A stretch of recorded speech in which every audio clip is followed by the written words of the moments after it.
এটি সত্যি বলছি, কিন্তু কপালে শনি থাকলে তা কিন্তু ঠেকানো যায় না কো।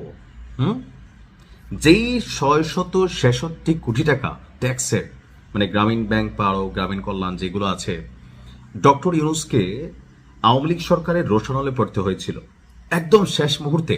যিনি আহ, বাংলাদেশ ছেড়ে ফ্রান্সে ছিলেন ডক্টর মোহাম্মদ ইউনূস, আসবেন নাকি আসবেন না, কিন্তু দেখেন কপালে সুখ্যাতি ছিল, সরকার পতন হয়ে গেল, তিনি দেশে আসলেন।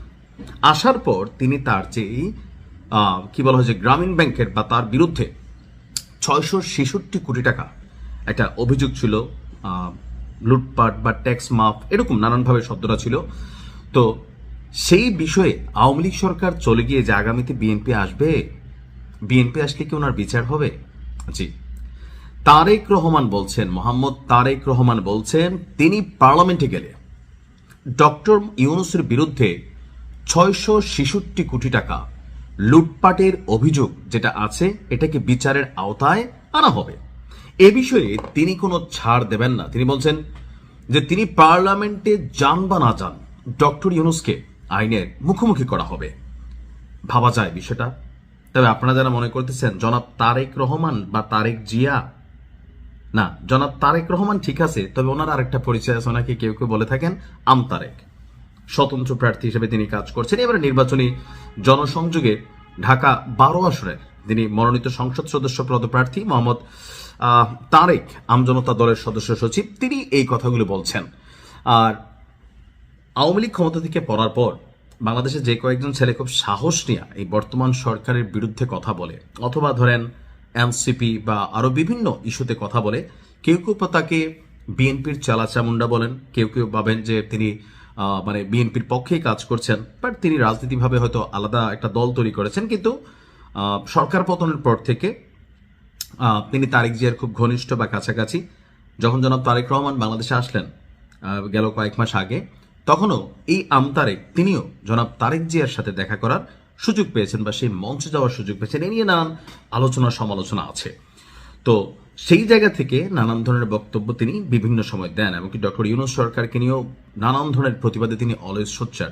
তো হঠাৎ করে সেই তারেক আমতারেক বা জনাব তারেক রহমান, অনেকে আমতারেক বলেন, তাকে আমের ব্যবসা করেন কিন্তু এই কারণে আমতারেক বলেন, তো তিনি মনে করছেন ডক্টর ইউনূসের যে 666 কোটি টাকা এই সরকারে তিনি প্রধান হওয়ার পরে নিজের টাকাগুলা টেকনিক্যালি মামলা খারিজ হয়ে গেল, বা গ্রামীণ ব্যাংকেও আরো বেশ কিছু সুযোগ সুবিধা দেওয়া হলো, আরো বেশ কিছু লাইসেন্স নেওয়া হলো, ইউনিভার্সিটি, জনশক্তি, অনেক কিছু। দেখেন ডক্টর ইউনূসের একটা বড় বোকামি ছিল, আমি এটা মনে করি বি অনেস্টলি, যে আপনি রাষ্ট্রের প্রধান হওয়ার পর 18 মাসে আপনার বিরুদ্ধে যে 666 কোটি টাকার একটা ইস্যু ছিল সেটা সমাধান হয়ে গেছে, গ্রামীণ ব্যাংক সমাধান হয়ে গেছে, উনি লাইসেন্স নিয়ে নিছেন, তারপরে স্টারলিংক বাংলাদেশে ঢুকাই ফেলছেন, এটাও গ্রামীণের সাথে কানেক্টেড। তো দেখেন উনি যতটুকু হিউজ সুযোগ সুবিধা পেয়েছেন, রাষ্ট্রীয় মান মর্যাদা সম্মান, দেশে বিদেশে সফর, খানা পিনা, মানে এর 100 ভাগের 1 ভাগ বাংলাদেশের জনগণ কি ওনার শাসনামলে পাইছে? পায় নাই। তবে আমার মনে হয় যে বিষয়টা কষ্টকর। কেন কষ্টকর ওনারা বিচার করা? কারণ দল হিসাবে বিএনপি বা জামাত ইসলাম যারাই ক্ষমতাতে আসুক, তারা ডক্টর ইউনূসকে এভাবে বিচারের মুখোমুখি করবে এটা আমার মনে হয় না। বলে কেন মনে হয় না? এটা মনে হয় না ভাই, কারণ এলিটদের মধ্যে একটা খেলা আছে। তো যদি আওয়ামী লীগ কখনো আসে, 50 বছর পরে আসুক, তিনি যদি জীবিত থাকেন ডক্টর ইউনূস, ওনারা না পাইলে ওনার গ্রামীণ ব্যাংকে আওয়ামী লীগ সাইজ করবে, কারণ গ্রামীণ ব্যাংকে সাইজ করারও চেষ্টা করা হয়েছিল। তো তারেক রহমান যে সকল কথা বলছেন, তিনি যদি এমপি হন আর কি, এখন তিনি এমপি হলেও সংসদে কথা বলবে, এটাও সঠিক।